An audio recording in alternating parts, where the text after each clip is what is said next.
America's most interesting people.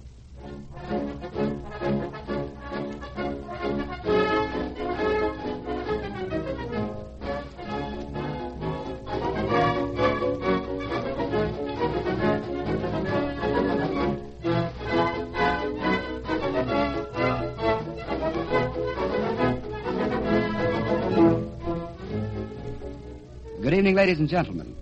Tonight we begin a most unusual experiment. Without fanfare or ballyhoo, we're going to introduce to you some people that you ought to know. We think that this distinguished group can aptly be called America's most interesting people. Everyone has a story to tell. There's human interest in every one of us. And yet every working day in this great nation of ours, there are people doing jobs, conducting businesses, and living lives that establish them as outstanding. They're different. On this premise, tonight you're going to meet the first gathering of America's most interesting people. A man who buys and sells anything and everything alive, from ants to elephants and rabbits to kangaroos. The world's #1 air shopper. A woman who solves the problems of people who are in a hurry. A college professor who lends toys to children and is the head of a nationwide body of toy-lending libraries. And finally, a charming lady who claims fame as the oldest chorus girl in the world. Who are these people? Where do they live? What made them different? Are they regular folks? Let's listen.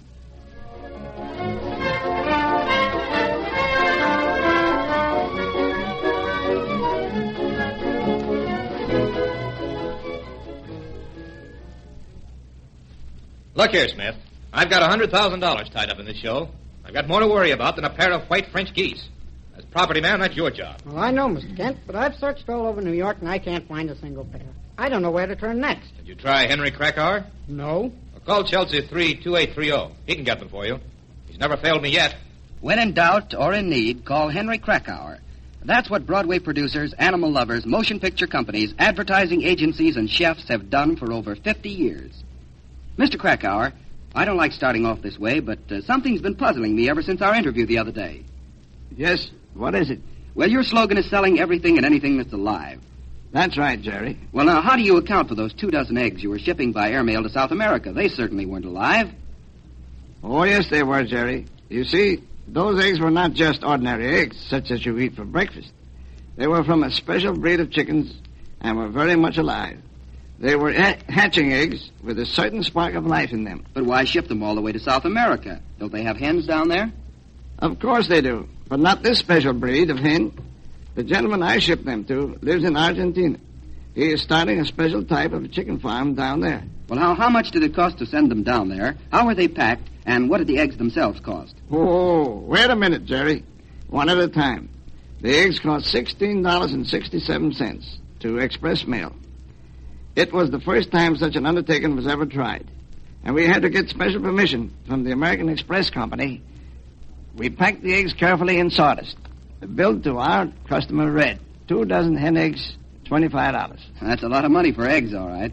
Well, now, how did you get started in such an odd occupation, Mr. Krahour? Well, it was purely by accident. I had conducted a poultry business for a great number of years. Then one day, I got an order through the mail for 10,000 turtles. It struck me as being funny, but it was a challenge to see if I could supply this odd request. I found out that I could get them from a place in Long Island and also from Florida. And by the way, that was the beginning of the live baby turtle fat that is sweeping America now. What are some of the other odd orders you've received in your time, Mr. Krahour? I can expect anything and everything at any time. However, I supplied an entire poultry show in the dead of summer for the Motion Picture Company. It was a perfect reproduction of the famous Madison Square Garden poultry show. In the wintertime, it would have been easy to do this, but in the summer, it's tough. The birds can't stand heat and die easily. Well, I understand that many prestidigitators are your regular customers. Yes, I supply most of America's famous magicians with their bunnies, their ducks, doves, and other animals they use in their acts. One of my best customers along that line was the late Thurston the magician. And who are some of your other customers?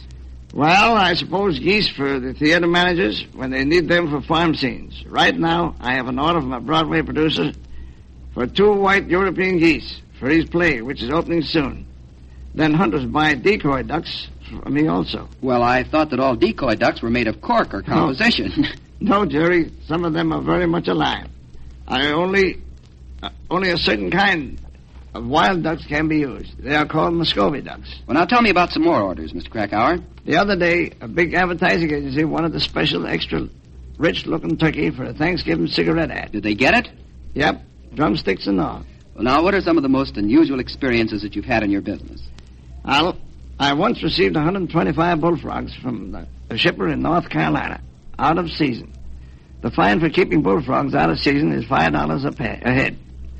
I didn't dare sell them, so I called the aquarium here in New York City, and they were tickled pink with the offer. They said they had been looking for frogs such as these for several months and couldn't find them. I got rid of the frogs and made a friend at the same time. Well, now, how long have you been in your present occupation, Mr. Krahour? I began business in the same location I am now in the year of 1883. Wait a minute. Just how old are you? I just passed my 70th birthday. I started in this animal business when I was 14. Well, you're to be congratulated. And thank you very much, Mr. Henry Krahour, for a delightful experience. The man who sells everything and anything alive, certainly one of America's most interesting people.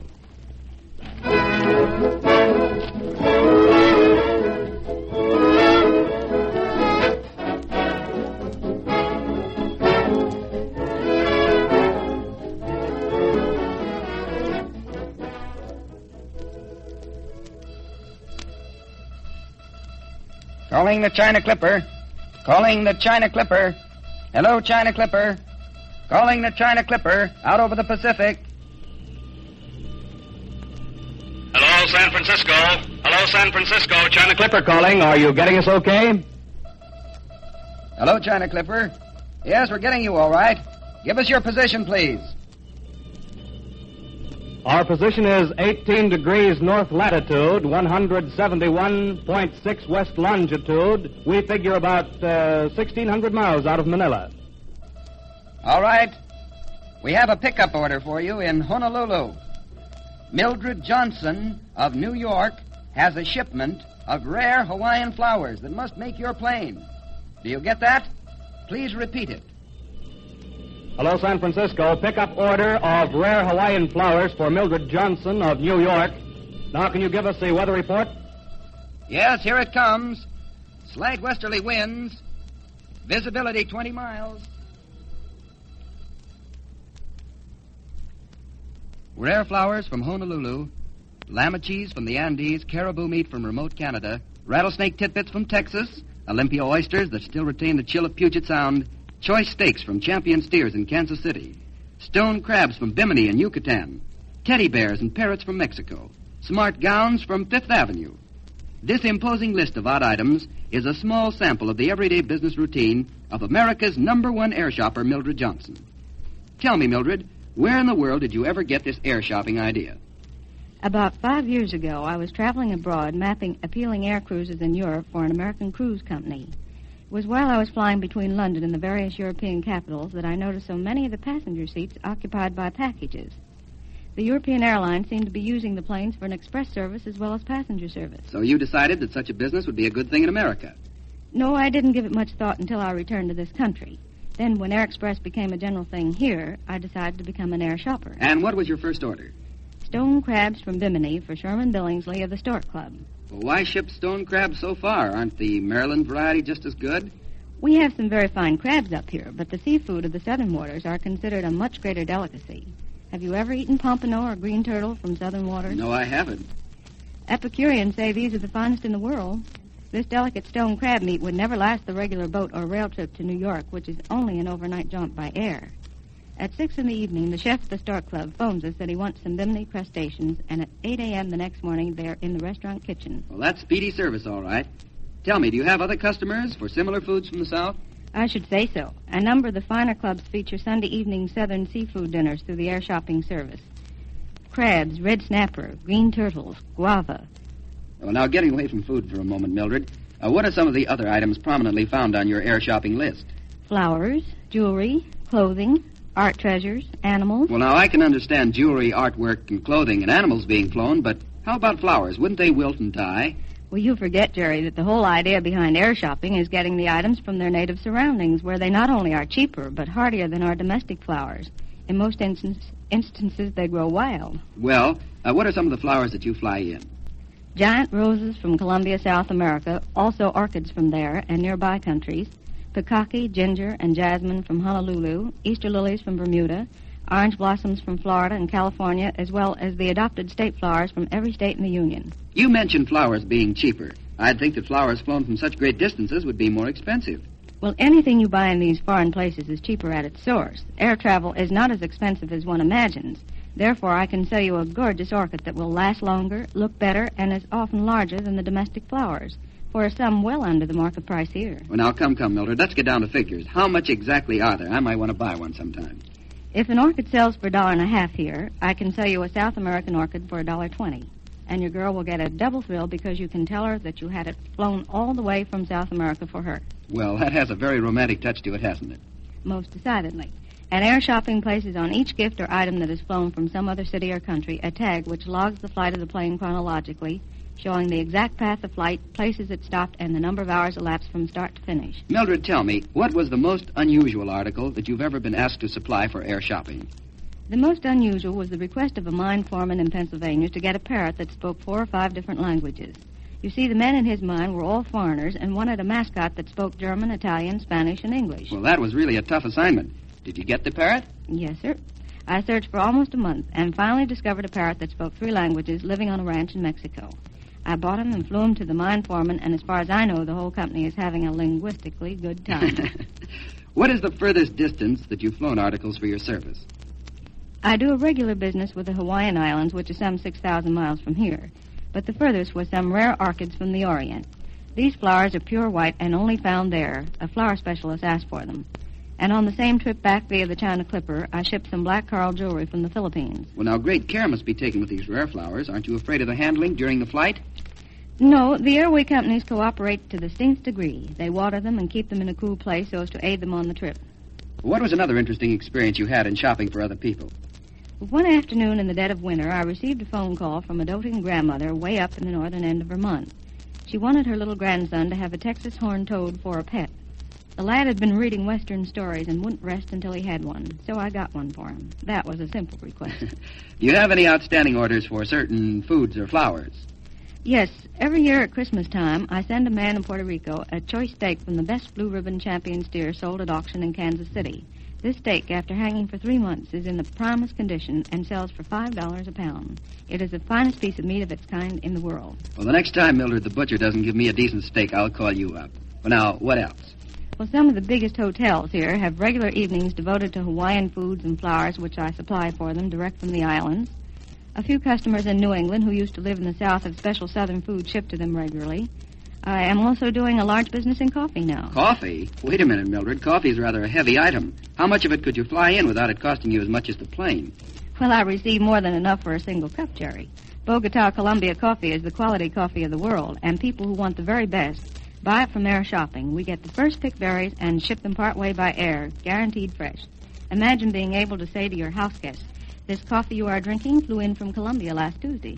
Well, I've come to the conclusion that your business of air shopping is definitely a quality business. Am I right, Mildred? Absolutely. The speed gives you the freshness and the rarities of the world without you moving a step. We do a quality business, but not necessarily an expensive one, because the original price in most cases is so low. Well, now, 2 more questions. Do you fly yourself? Yes, I've flown all the routes I buy from, some 250,000 miles of them. I've piloted my own plane in the past, but I don't get a chance anymore. Well, now, what was the funniest happening in your entire career thus far? A man in the Middle West wanted an insurance policy against the contingency of multiple births. You know, afraid of twins or triplets. He was in a terrible hurry, so I obtained the insurance policy and sent it special airmail, and as far as I know, the airplane beat the stork by several hours. Thank you, Mildred Johnson, America's #1 air shopper. The world is certainly your oyster, and you're definitely one of America's most interesting people.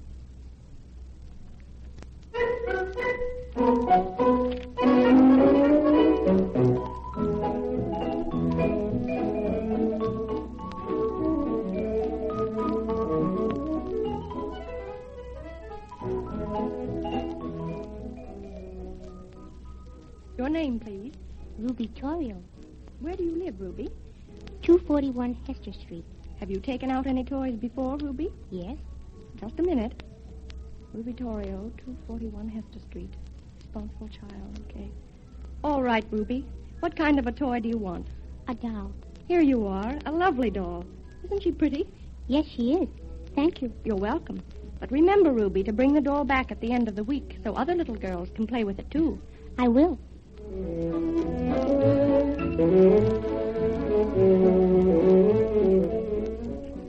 Underprivileged, dead-end children taught the simple privileges of any child. A ray of hope in a cruel wilderness. A wilderness which has become an intense social problem in every huge metropolis. A Santa Claus in modern dress. A quiet, unassuming man who goes along the even tenor of his ways, distributing laughter and happiness as he moves. I want you to meet Dr. Harold Axworthy of New York University, the man who originated and guides the destinies of America's only toyery. Doctor, would you please explain that word, toyery? Well, the word itself is simply a derivative of the word toy. To be precise, it's a gathering place of playthings of value. A toy shop without a cash register, am I right? Absolutely.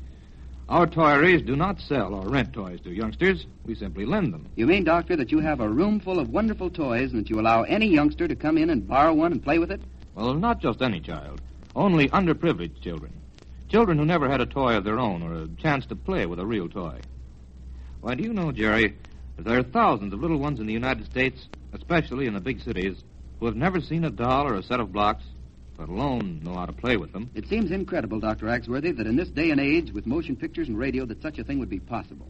Welfare organizations do a yeoman service for the kiddies at Christmas time, but that's just once a year.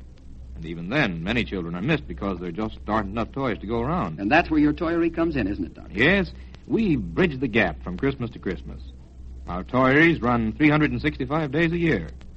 There are plenty of articles to keep any youngster happy and busy. You mentioned toyeries. Are there more than one? Oh, there most certainly are. We are an international organization. There are toyeries in Canada as well as the United States, and in many cities that we haven't a record of. You see, being a non-profit organization, naturally the idea is the thing. We can't send delegates to further this work because we receive no dues from any of the other groups. The only help we can give the new chapters is the benefit of experience. Well, where did you get this wonderful idea of creating a lending library of toys for children? Well, the idea belongs to a social worker who was a friend of mine. In her daily calls, she noticed the appalling conditions in which children lived and the still worse conditions in which they played.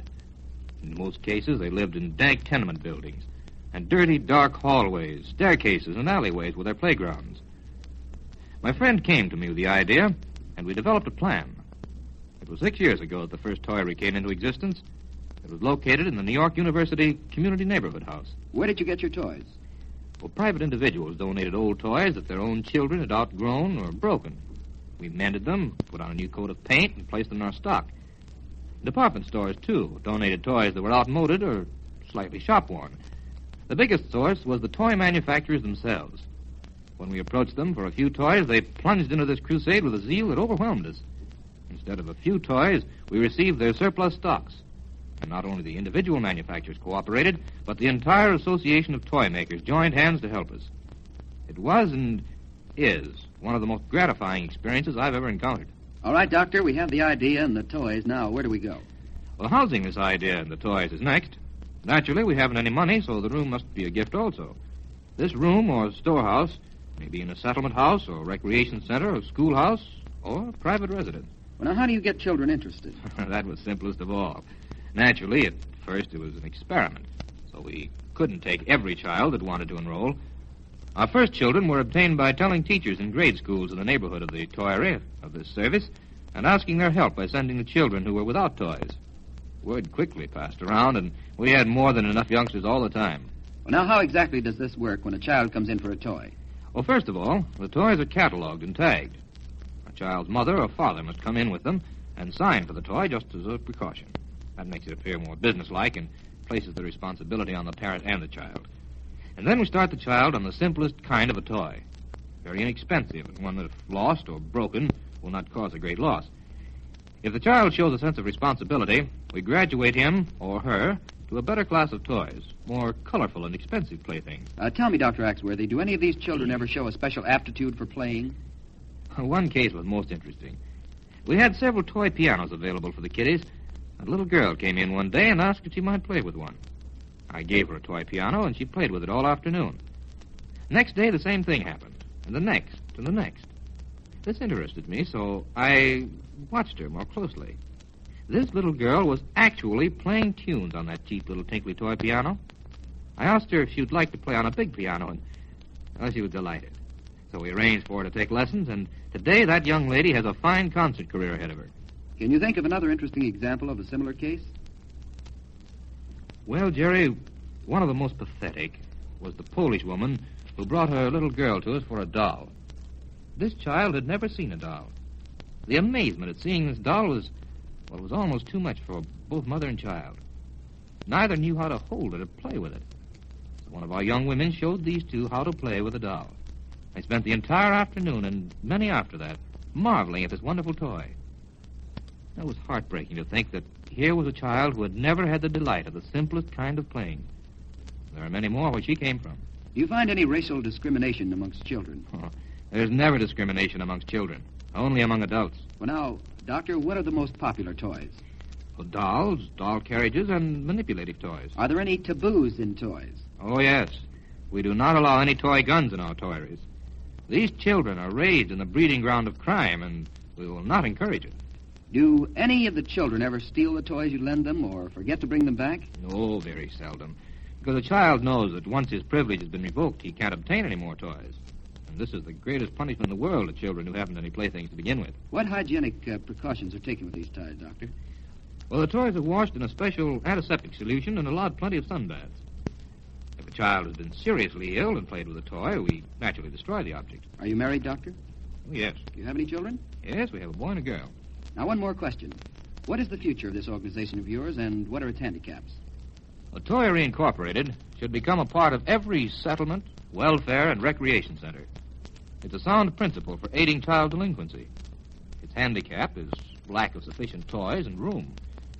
And I'm hoping that these problems will work themselves out with the passing years. Thank you, Dr. Harold Axworthy, founder and president of Toyery Incorporated, a job which helps children enjoy the simple pleasures of life. It's a pleasure and a privilege to add your name to the roll of America's most interesting people.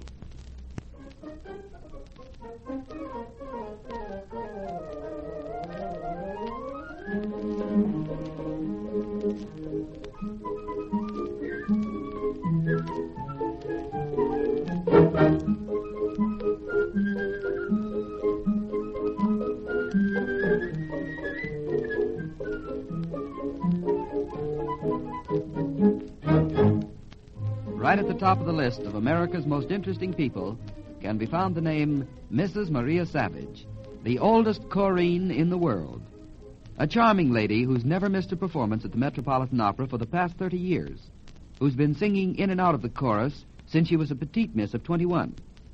Mama Savage is what she has been affectionately called by the great opera stars from Nellie Melba and Enrico Caruso down to Lily Pons and Lawrence Tibbett.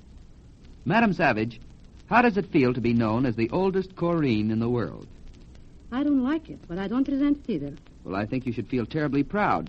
You not only have a long, distinguished career to look back on, but a definite achievement ahead. Young man, the oldest chorus girl in the world is one title which no one will ever dispute. A boxing title, yes. A speed record, yes. A bathing beauty title, yes. But a chorus girl, oldest chorus girl, no. Well, have you any objection to telling your age? None. I'm 74 years old. I was born New Year's Eve in 1864. When a woman gets past 50, she ceases to lie about her age. She just keeps the whole thing. What prompted you to get into opera? The school authorities in Namur, Belgium, when I worked as a teacher, objected to my giving concert. Said it was a disgrace to the art of teaching. So I resigned and went to the opera house for a job.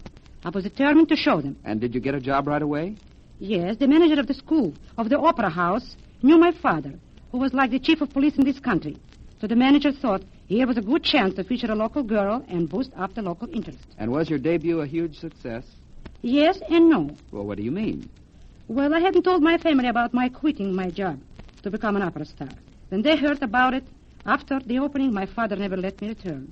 My brother won't speak to me to this day. Well, I should think they'd have been very proud of you. People in the opera and theater of that early day of 1887 had bad reputation, and my father thought opera was a den of iniquity. Well, where did you go from there? My father had me fired from several jobs in nearby cities where he had influence. But finally I got a job in the chorus of the Royal Theatre in Brussels. About that time, the English were introducing opera in native tongue, So I was given a job at Covent Garden. I loved London. And you met your husband there, too, didn't you? Yes, and not long after we were married, he obtained a fine post in Persia. And while we were there, I sang before the great Shah of Persia. He honored me by calling me a bulbul. And what does that word bulbul mean in English? The first translation I got was that it meant nightingale. Then one day, while strolling in a large park in Persia, I heard a native berating a poor jackass. He was calling him bulbul. I found out later the bulbul meant both nightingale and jackass. I've often wondered just which one of two Shah meant for me. And tell me, when did you come to America? I returned to England and the opera not long after my Persian holiday, and then learned that Mr. Gatti of the Metropolitan was organizing the finest chorus in the world. I was invited to come over. I arrived in the summer of 1908. And have you always been in the chorus, Madam Savage? Yes, except for several small occasions in Europe and this country when I sang minor roles. And once I sang the lead in Martha. I'd like the chorus better.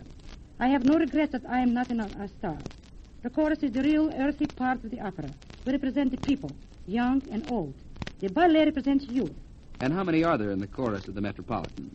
There are 94, 45 women, and the rest men. And what are their various ages? The youngest are about 23. The oldest, well, I'm the oldest, 74. Do most of the people who enter the chorus do so with the idea of becoming stars? Yes, I think so. But after 2 or 3 seasons, when nobody faints or drops dead, they become resolved and become excellent choristers. A good chorister must never think of his voice. And a person who is thinking of a career is always worrying about his or her voice, and is therefore not a good chorister. Well, your daughter's a member of the chorus, isn't she? Yes, I told her before she began that to be in the chorus is no disgrace. We are an important part of the show, and it gives you a chance to earn a decent living among decent people. Madam Savage, what is your favorite opera? I have 2 that I like better than the rest. The first is the Meistersinger, and the second, Manon. And what about your favorite stars? Who would you say in your long experience was the greatest of them all? I have worked with them all the great ones. But the greatest to me was Nellie Melba and Enrico Caruso. Next, I would place Lily Lehman, and of the new crop, Lily Pons. Lawrence Tibbett is a hard worker and one of the country's great opera stars. What is the difference between the old stars and the new ones? The new generation refuse to study enough. They study several years and think that's enough. But the great ones study their whole life through. Hard work makes a great artist. Tell me, do you like America? Mr. Lawrence, I love America. America is friendly and democratic. People give you a chance, not like in Europe. Things are always in a turmoil over there. This is the greatest country in the world. What's this I hear about you planning to retire? Yes, I wanted to this year, but I have been too busy. And my friends want me to give a farewell performance when there is plenty of time and no rush. Already many of the people who attend the opera have sent me gifts. I am terribly grateful to them for remembering the old lady. And what is your final word for a long, successful life, Madam Savage? Plenty of God's work, and above all, a sense of humor. Always be ready to laugh and see the bright side of the life. And life will be beautiful and bountiful. Thank you, Mama Savage, for a delightful interview. There's no doubt that as the years roll by, you will continue to be one of America's most interesting people.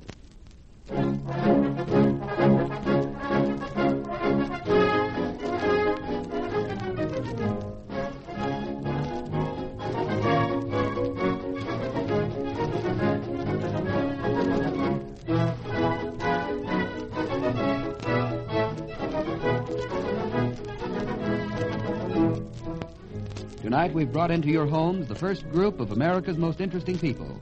People who command that title because of their achievement of doing something unusual and outstanding. Did you enjoy meeting these individuals and listening to their stories? Stories crammed with human interest? If you did, join us next week at the same hour when again we'll bring you another imposing list of America's most interesting people. At that time, we'll find out where to buy anything from frozen flies to baby carriages, how to repair a bagpipe, or to find a dentist for a cub lion. This young lady's name is Peggy Matthews, and she's the modern oracle.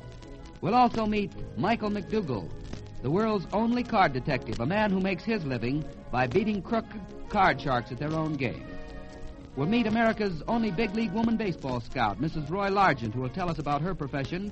And last but not least, you'll meet Kenneth Lynch, a custom tailor for suits of armor, a steel wardrobe maker for actors, movies, and explorers. This is Jerry Lawrence closing the first file of this new program, America's Most Interesting People.